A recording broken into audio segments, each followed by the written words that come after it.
And it's going to be, there we go. And the show is yours. Good morning, District 115. Good morning, Phyllis. Good morning, Scott, and welcome to Wake Up with Toastmasters. Yay, woohoo! The transition has occurred. And on Thursday mornings, I will be your venerable host.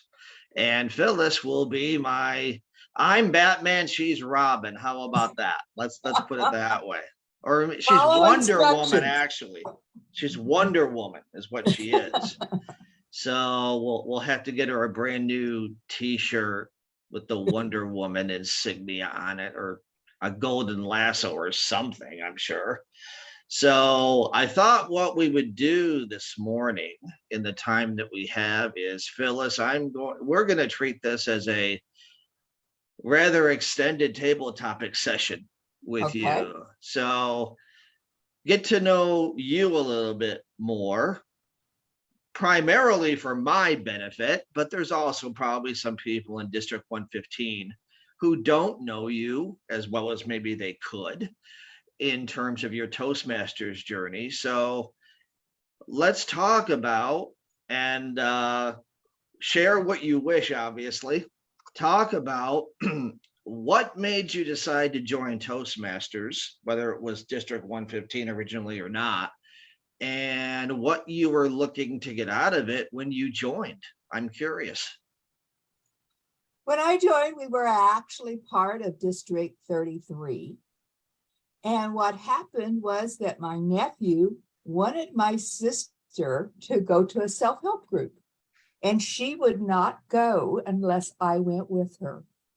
At this self-help group, we did introspective things, and then we were supposed to get up in front of the group and tell about that. And each time I worried so much about what I was to say that I've got absolutely no benefit from all the other participants. And every time, now I mean every time, someone would come up to me and say, you need Toastmasters. And then I met a woman who definitely decided I needed Toastmasters.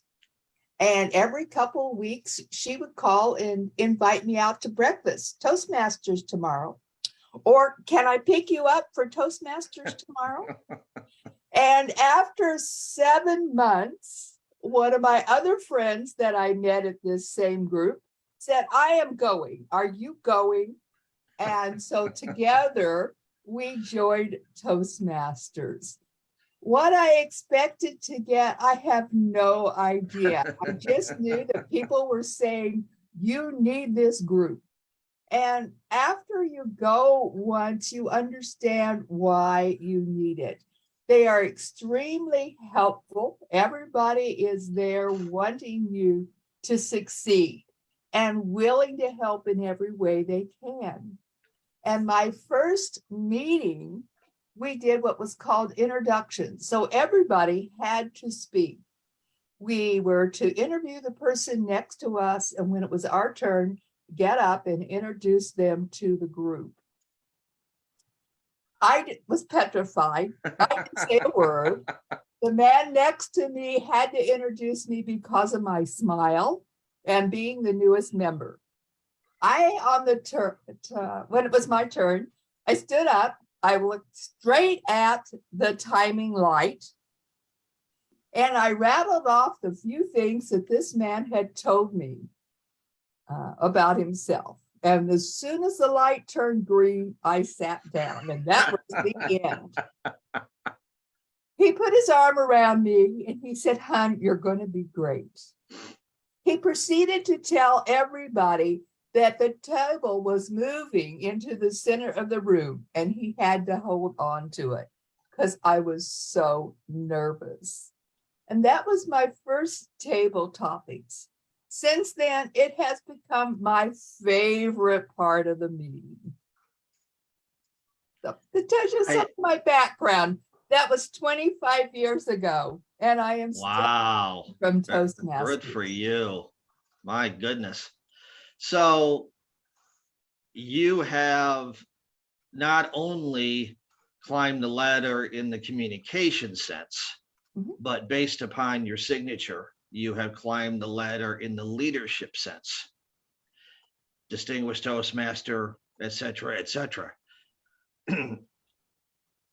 We always say, and by we, I think right now I mean I, that communication and leadership are brother and sister, if you will. Great communicators tend to be great leaders. Great leaders tend to be great communicators.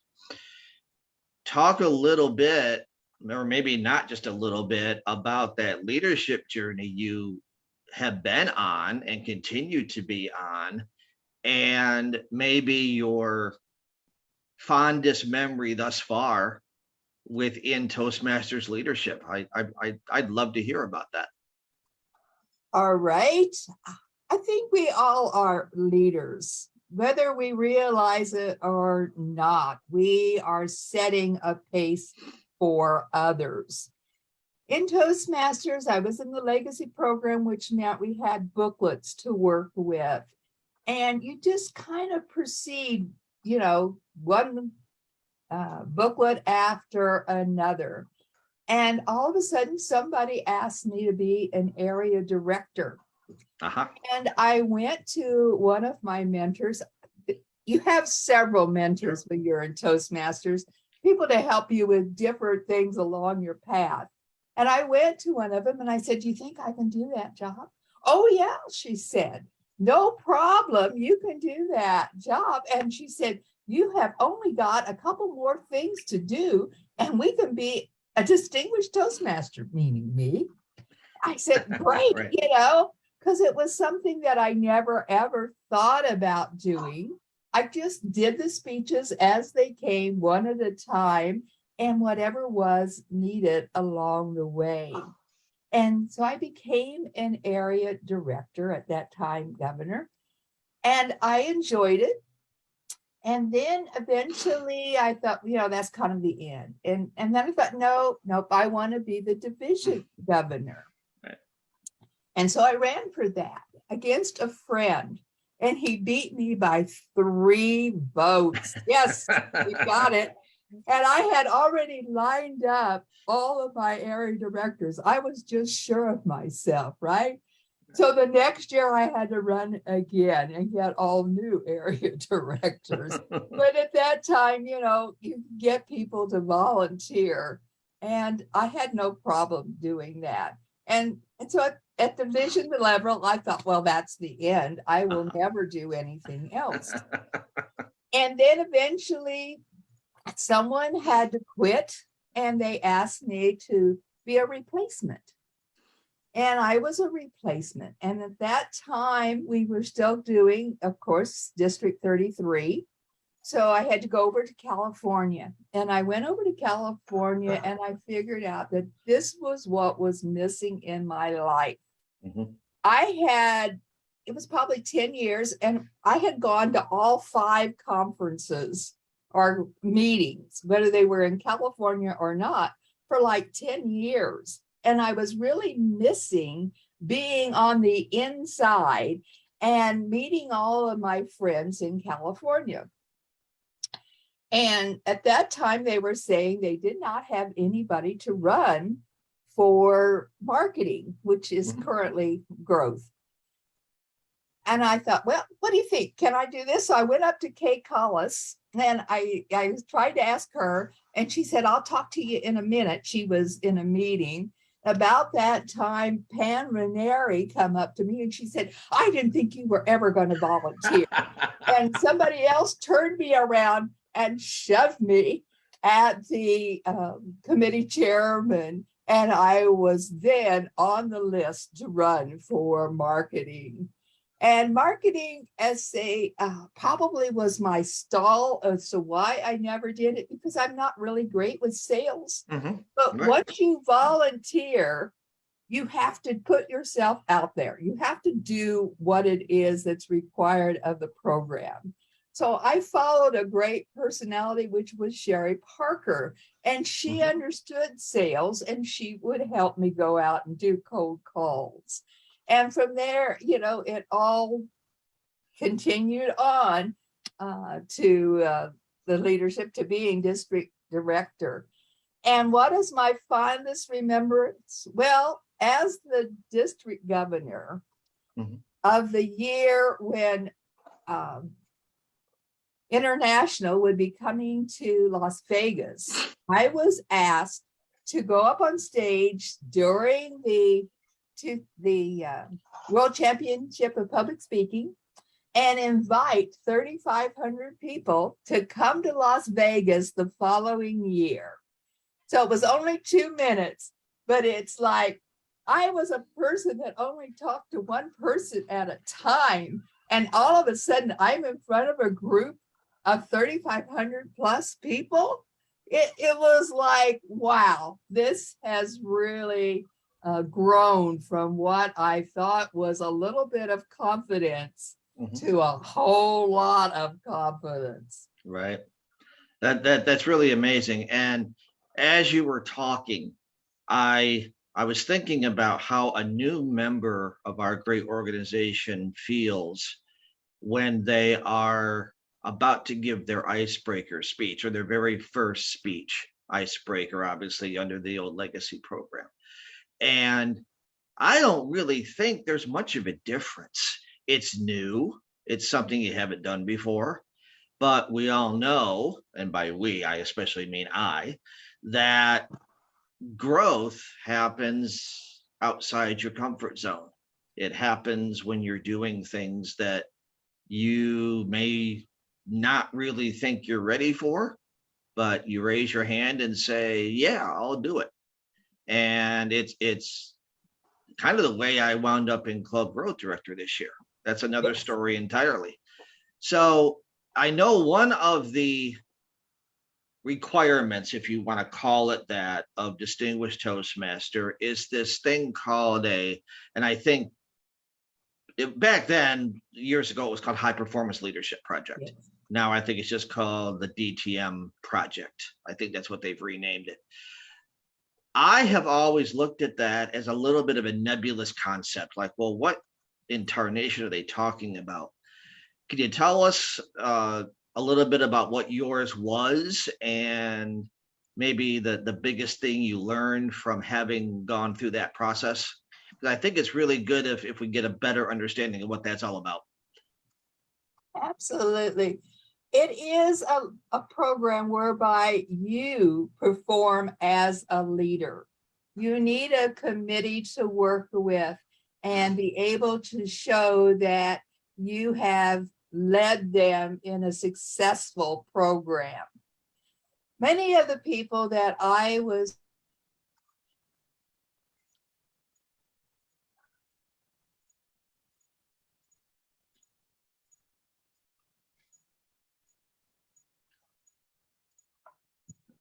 Phyllis, I think you might have frozen up on us.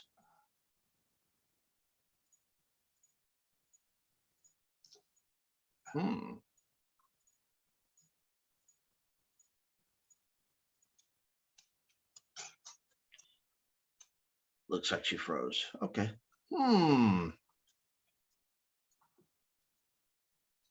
Well, isn't that interesting? Okay.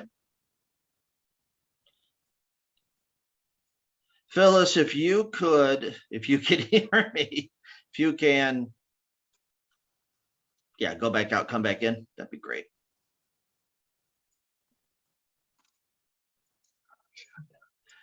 Gotta love technicals, don't you, folks? Gotta love that. See if she can come back. See if she makes it back in here. If not, you can hear from me, and that's fine too.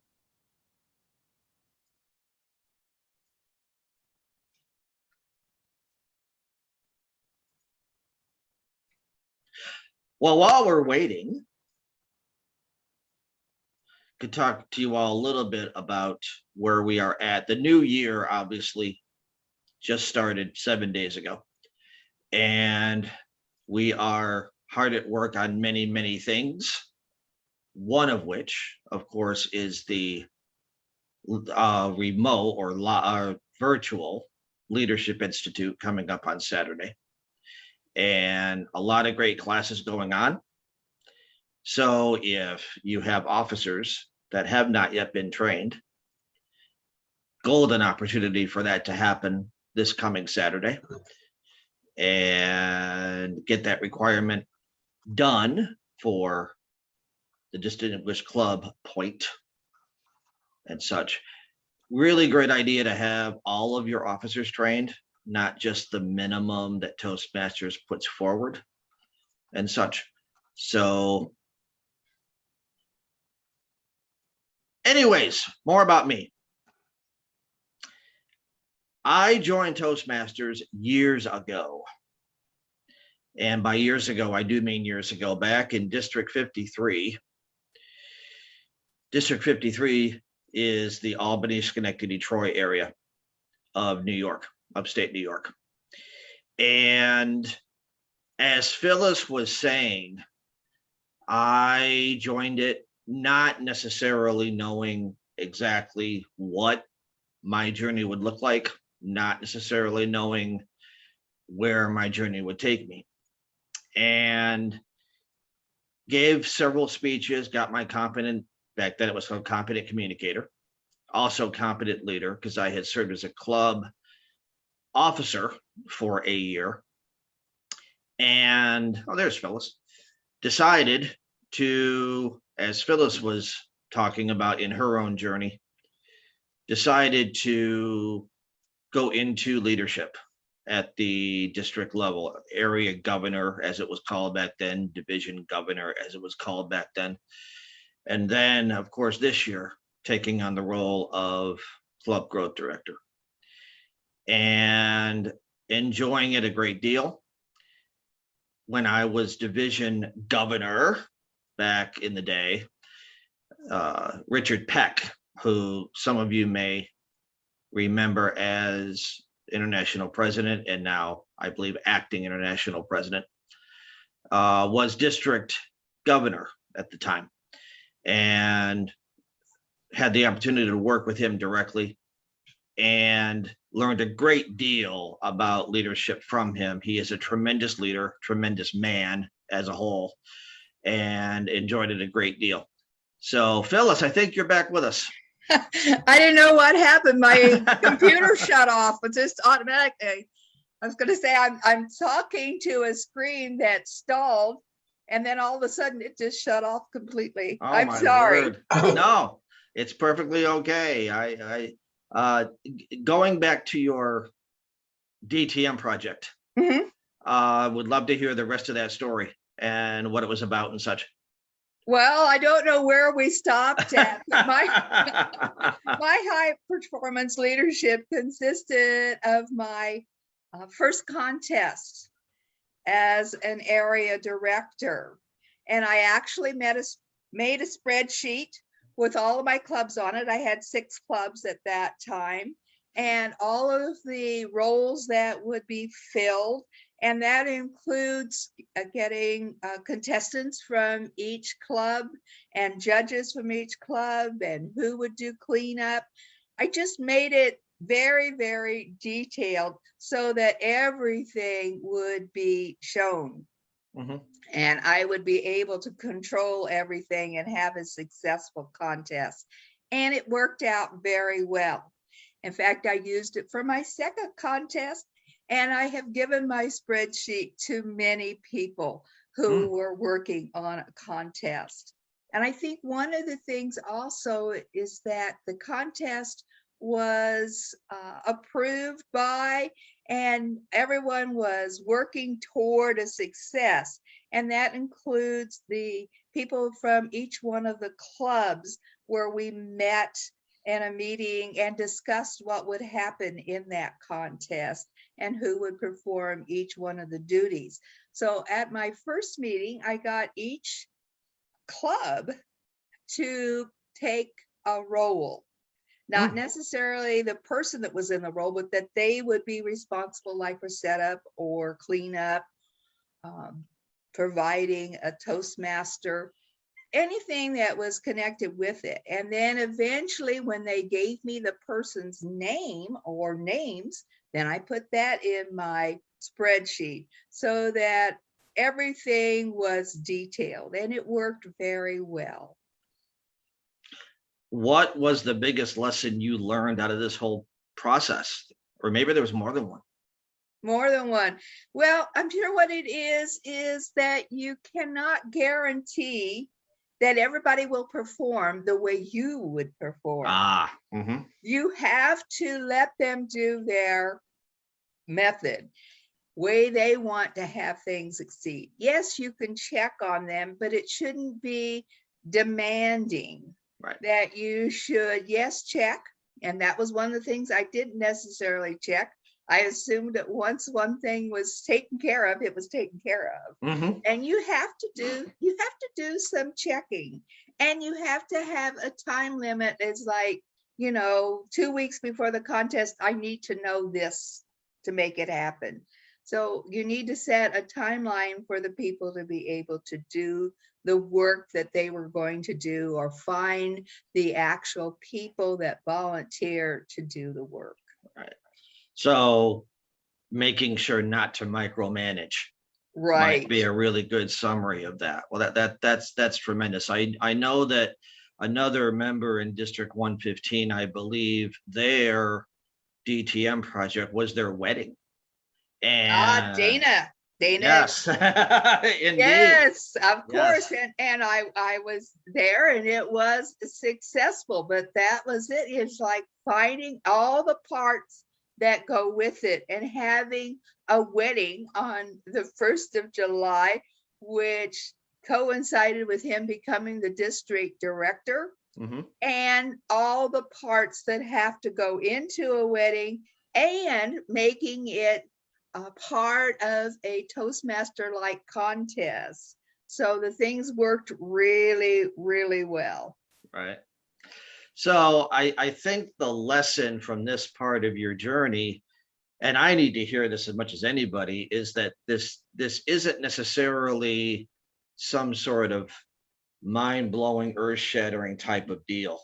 It's any kind of project where you have people that are working with you to get something accomplished, Right. and they have different tasks that they need to perform, and you're learning about delegation, and you're learning about not micromanaging and things of that nature. So really interesting to me, because I'll be at some point in the future putting one of these things together myself. So really outstanding to hear that from you. So you've done all of these things within Toastmasters. You have these designations, you have learned a lot, you are a mentor to others, you're doing so many things within our organization. You meet somebody in the store, you meet somebody someplace, and out of their mouth comes, I'm thinking about joining this Toastmasters organization. And I have a friend who doesn't make fun of it, but does, well, do you get jelly every time you go to the meeting? Because it is toast after all, right? And I said, ha, ha, ha, very funny. But getting back to a serious question here, somebody considering joining our organization, and we'll close out with this, what would you tell them, and what would your response be to, okay, Phyllis, why should I join? Well, you're right about the fact that there are very few people that know about Toastmasters. Considering we have 350,000 members worldwide, we're in 140 countries. There should be more knowledge of Toastmasters out there. But I think the main thing is to tell about the mission, that this is divided up into clubs, and the mission of the club is to provide a mutually supportive environment in which each member has the opportunity to learn communication and leadership skills, thereby fostering self-help and self-confidence. And self-confidence is what each person needs, whether they say they want to be a public speaker or they're looking for leadership. they're all looking for confidence in front of a group. And I would say that this is the place to go.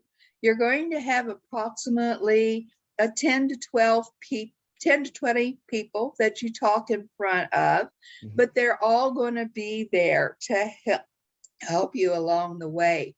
And I've said frequently that Toastmasters hold you up until you have legs to stand on. And wow. it's not a matter of criticism, it's a matter of confidence. They help you gain that confidence by evaluation.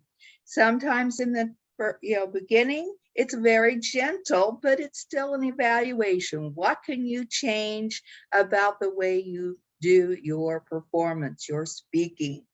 After a while, when we evaluate somebody that's been around 10 or 12 years or longer, it gets a little more technical because these people are looking for bad habits, and we all acquire bad habits.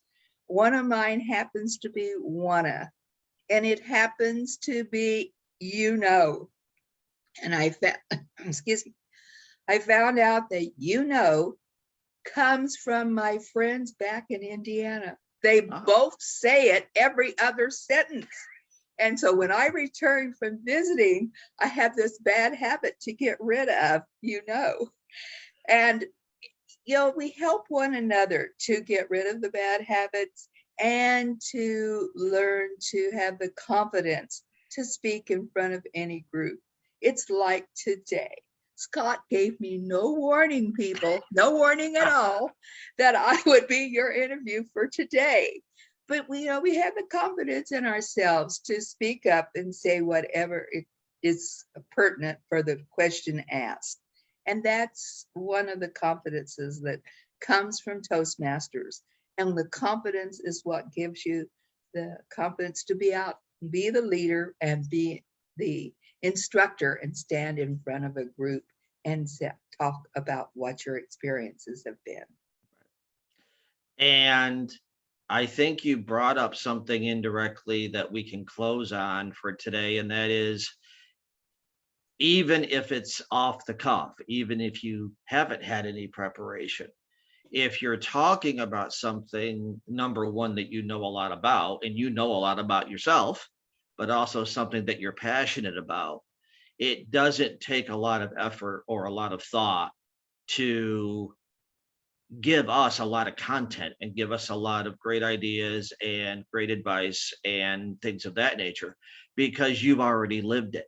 And I think that's a great lesson for any member of Toastmasters, but especially anyone who is brand new to our organization. Talk about things that you personally care about, things that are personally important to you.